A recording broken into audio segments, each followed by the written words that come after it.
Good morning. Hand today is pocket 9. It's folded around to Hijack, who open raises 2.8. Hijack's playing 20% VPIP, 7% pre-flop raise over about 300 hands. When we look at his raise first in for mid position, it's playing 18%.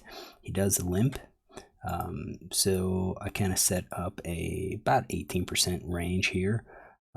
This might be a raising range. Could have some differences since he does have a limping range. Maybe he limps some of the small pocket pairs. Maybe he limps some of these gappers. But I think this is a pretty good start for 18% or around 18%. It's folded to me in the small blind. I have pocket 9s. And when we look at our small blind versus mid position, I'm not necessarily sure this is a tight player.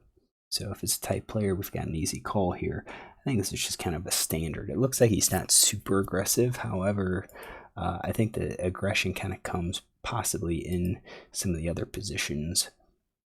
You can see the raise first in from early positions, 3 out of 58. Small blind hasn't really raised, so but when you look at cutoff and button, we're at over 25%. Now it's fewer hands, small number of hands, but I wouldn't necessarily say this player is overly tight. So I've got my 9s falling into this 3-bet and call range. So I could easily 3-bet, or I could just call here. Question is, which one's better? So if we just look at our range versus his range, it's about even. If I raise, I think he's probably going to be folding out quite a few hands, which could be good. However, I kind of feel like our 9s is a little too strong. I think we can call here and plan to make some extra money, because I do expect, based on a c-bet frequency, that he's going to be c-betting 100%. So I think if we raise, he dumps those hands now, but if we just call, he's going to c-bet, on most flops, and that gives us an opportunity to pick up an extra bet, even if we don't improve our hand. It really just kind of comes down to villain. Does he connect or not? So I think the call's fine, and we go to the flop, heads up.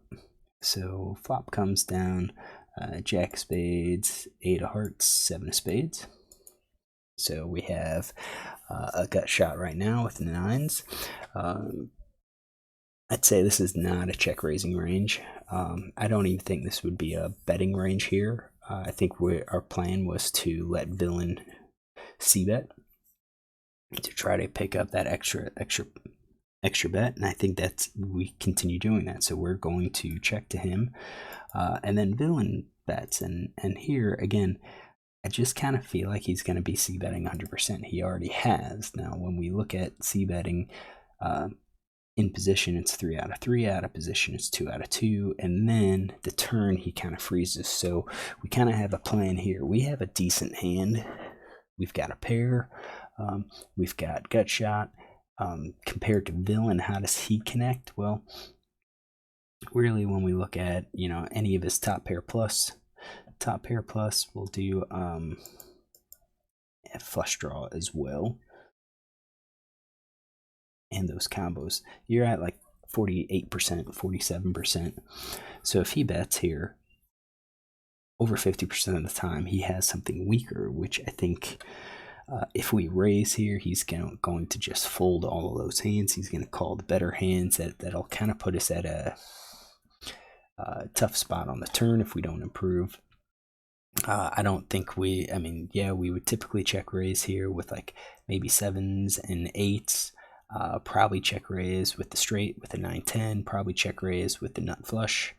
So I think we have check raising range solid, like a quasi-polarized range. We're not doing anything just as a pure bluff. We're always going to have some sort of draw associated with it, but I don't think 9s gives us a strong enough draw. So I think villain's going to be c-betting here 100% of the time, and that's going to allow us to call. So we said straights. We don't have set of jacks, so those we would be 3-betting. We would be 3-betting ace-10 and probably king-queen, and definitely we already have the straight it's in there for the flush draw.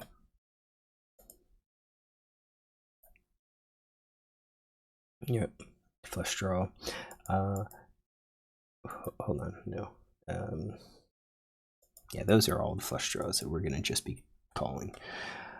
All right, so those are all the flush draws that we would have been raising. All right, so we've got those hands that we were check raising, and then we are going to be playing. Got our gut shots. Probably a 2-card backdoor flush draws. I think we're going to be doing something like this. So if we didn't check raise, we are coming in for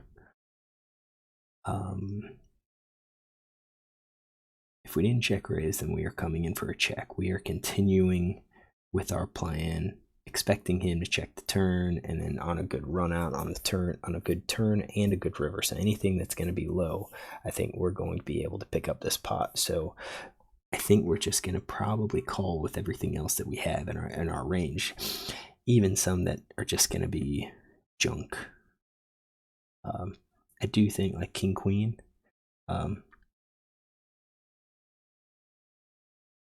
That's a 2-card backdoor.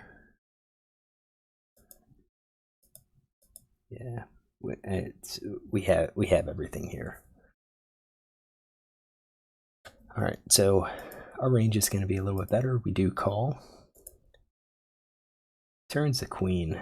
That is not the greatest hand, the greatest card for us, because now I'm kind of thinking he's got ace king or ace queen. He could have king queen in his range. The queen connects. That's not what I would consider a favorable card. I think now with our nines, if we check and he bets, we're probably just going to have to fold because we're not going to get the odds to draw to the gut shot. And we're probably going to need to hit the gut shot to improve. However, if we check and he checks behind, it is entirely likely that he has ace king. Or possibly maybe even like a suited ace of some sort. So I think we're going to be checking 100% of our range here, and villain checks behind. So once he checks behind, I am eliminating the straights, I'm eliminating the sets. I think I'm eliminating the 2-pair as well. I think the overcard's gone. I would assume top pair would have continued to bet. Maybe the middle pair. I think flush draw is probably still betting, maybe. Let's scale this to, let's say, 50%. And yeah, I think he's got 100% of the open-enders. So I think 50% of the time he might be betting that flush, and it's just kind of arbitrary based on what I've seen players do. We do want to get rid of all of those. I think he would have continued betting with those. So that's his checking range. And you can see we now jump ahead with our range big time. So now on a favorable board, we do have the potential of betting and picking up the pot. So river hits a 7. Now, how do we get the most out of this hand? We have a value hand here, and I don't think he has a queen. He could possibly have a jack, could possibly have tens, but at this point, I think when we check here, I guess our decision is better check. So if we bet it straight, we're hoping he calls with that. Maybe it's 3 of a kind, or maybe the middle pair with a jack. I think that's what we're hoping he calls with, which would be like 25%. 75%, I think, is just going to fold. And really, I think a lot of these weak pairs do. I think they're going to bet. No, probably not. I think maybe 3 of a kind bets, but I think middle of a pair just checks behind. Weak pair checks behind. Ace high just checks behind. So I think with a value hand like we have, so I'm going to say like middle pair, even these weak pairs, I think we're going to be checking, possibly check calling. Check calling with top pair, definitely. It's the middle and the weak pair. Do we think he's going to bet? And right now, I'm not sure if he's going to bet. Based on his c-bet, where it's high on the flop and then it drops off, I think he's going to have at least top pair to continue betting here. So if he bets, I think we have an easy fold with any pair that's less than a top pair. We also have showdown hands for middle pair and weak pair. And then ace high, I think, is when it's the hand that we bluff. So 12% of the time we just fire out a bet. I think we're firing out a bet with a straight as well to try to get some value. And maybe even a good two pair if we have queen jack. If he happens to have a jack and has jack sevens, he might call. Queens, he might call. So I think we're going for some value with those hands, and then we're going to do any of our ace highs that don't have any pair as our bluff to try to get him to fold the pairs that he does have.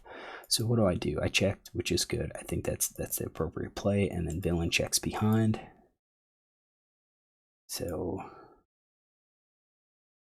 I think could possibly have any of those hands at this point. And we see a showdown, and he shows sixes. So that is in his weak pair, and it's consistent with how he plays, with how a lot of people actually play. So I think here, if I bet the nines, I don't think he's probably calling that. Maybe I'm wrong. I guess we can check to see if we have any river stat here. So I guess it would be a call, a probe bet. So he made a probe 50% of the time. I don't think it's technically a dunk, so he really hasn't called. My guess is he's probably not going to call on the river. Could be wrong. What do I have the notes on? Nope.